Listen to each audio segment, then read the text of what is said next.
some of these images may be a little bit disturbing.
Good evening.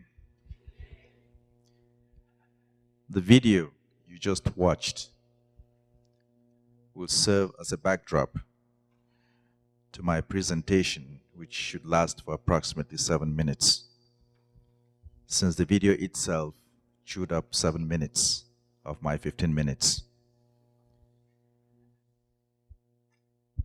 In looking at that video and looking at the theme of this summit, sustainability, peace, and justice, you will all agree with me that peace is not only the absence of war, as Albert Einstein said, but it has other components also. The rule of law, justice, and in short, the presence of government. If government works, we have peace. If governments don't work, but they're bent on oppressing people, then resistance comes in the most unsuspecting quarters. My saga in Nigeria, others call it an odyssey, was not born out of any special need of mine, personal need of mine, beyond trying to institutionalize a sense of justice and to give people a chance to progress, to develop. As is characteristic of most third world countries, a cabal hijacks the means of production. A cabal hijacks people's aspirations, thereby making it very difficult for anyone who has any intentions of serving or opening up the place for real progress to be made from entering. My campaign to be governor of a very tiny state in Nigeria, population 4 million, took exactly 3 months. Others had been campaigning for years. We went in for 3 months and transformed the political landscape of that state. We won the election. But as the video also showed, our election was hijacked. And we decided to test the institutions, because for sustainable peace to exist,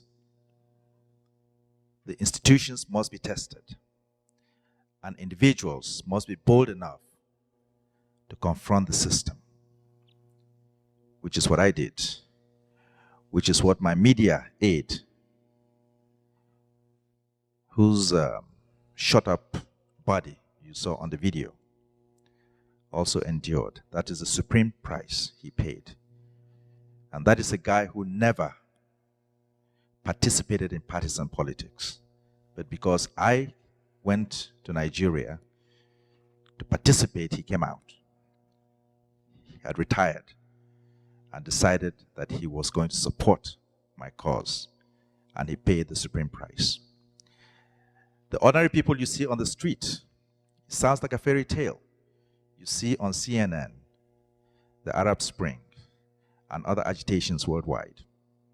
Those are ordinary people who felt that something was yanked from them and who decided, against all odds, to confront the system. Those are real pictures. The soldiers you saw are for real. the guns they had are for real. I was personally advised against going to certain places because my life was threatened. I was attacked severally. But I told myself that change does not come easy, especially when you're confronting a cabal. If you indeed wish to institute a change, you must be prepared to challenge the system.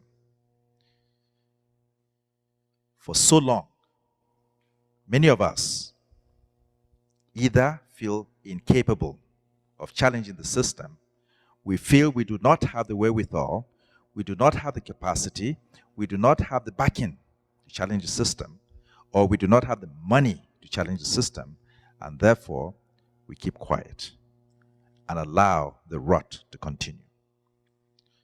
I decided that I was going to make a statement to give everyone hope who probably was hopeless, that yes, indeed, you do not have to be a multimillionaire. You only have to have the will to do, to confront the system. And we confronted the system and we've held it to a standstill. The last slide says we are in the process of recovering our mandate. Those binders that you saw were the case that we went to court on based on the election fraud that ended up in Nigeria's Supreme Court. And as I speak, our case is still in the Supreme Court, and the Supreme Court has not been able to summarily dismiss our case or resolve it, because what happened bordered on a constitutional question.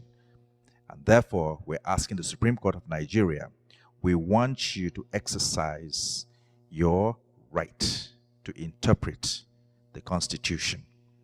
So tell us whether or not we have a case or we don't have a case, so that those coming after me will have a clear path to justice. It's all about justice.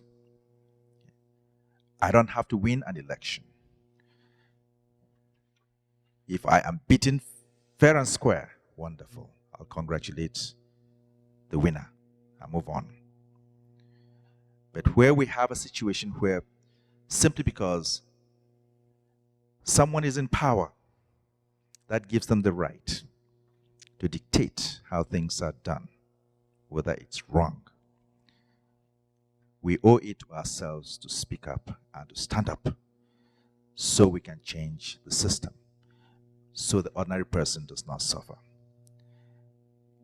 I live a sheltered life in the United States. But the 150 million people in Nigeria do not live a sheltered life. The bulk of them, close to 95% of them, are more or less in bondage, held by a very select few. And it has been a very, very interesting experience. It's an ongoing saga. And those of us who have been exposed to Western values want to go back and contribute. We want to go back and serve. But the barriers to entry have been very, very difficult, very stiff. But one consolation is that the ordinary person on the street knows what he or she wants. All those people that you saw agitating when I was arrested for accusing the incumbent administration in my state of assassinating my media aide, did that because they had a keen sense of justice. It wasn't money. None of them was paid. They went out on their own and agitated. They were advocating for a cause. It wasn't my cause anymore, it was their cause. I never instructed one person to do anything. In fact, if I had not had a keen sense of belonging if I was overwhelmed with ambition to become the chief executive of state. I could have easily turned the other ear, and allow them to do what they really wanted to do. But at every step of the way, I kept telling them, do not react. Do not react. For there to be sustainable peace, we have to have a keen sense of justice. We have to strengthen our institutions such that people do not feel, or the ordinary person does not feel disenfranchised. It wasn't my cause anymore. It was their cause they were fighting for. And they told me that.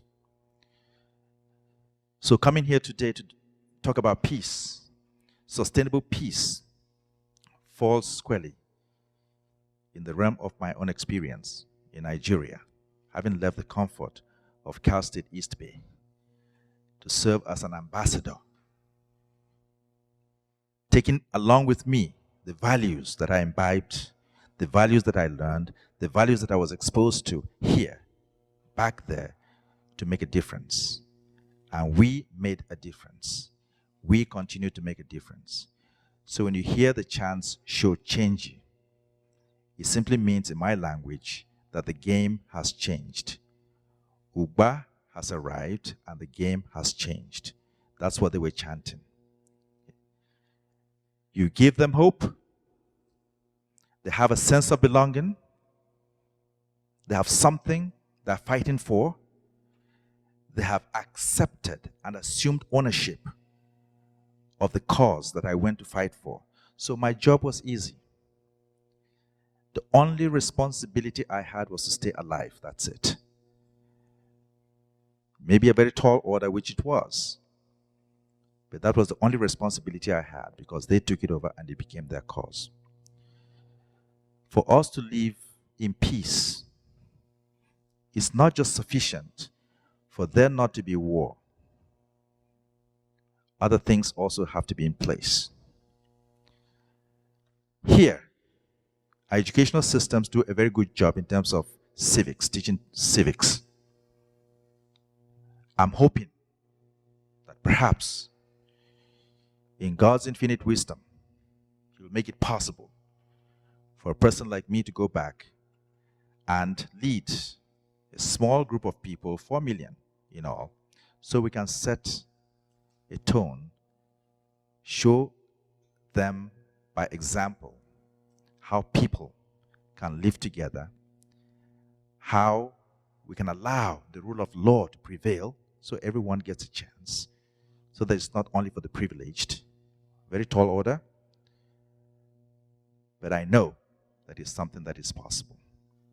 In fact, as I speak, there is a very serious movement in terms of realigning political parties in Nigeria, so that we end up with 2 dominant parties, just like the United States. We had over 20 parties. The party I belonged to was one of the dominant parties. But now, we're moving towards having 2 dominant parties, so we can get a clear choice in terms of ideology. There was no ideology. So what do I hope to do to promote peace, sustainable peace, if and when given a chance, is to ensure that we institutionalize teaching of peace at the very early stages, at the formative stages of our youth development, all the way to the top. Because people have lost a sense of direction.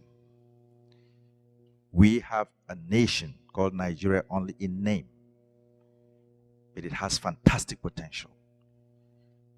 God-given potential, human resources, natural resources that we've pissed off for the longest time. So my mission is not complete. My mission is an ongoing mission. And I pray to the Lord to give me strength, and my family also strength, to endure my absence from them, so we can realize the theme of this summit, which is sustainable peace, anchored on justice, anchored on the rule of law, anchored on good governance. Thank you very much.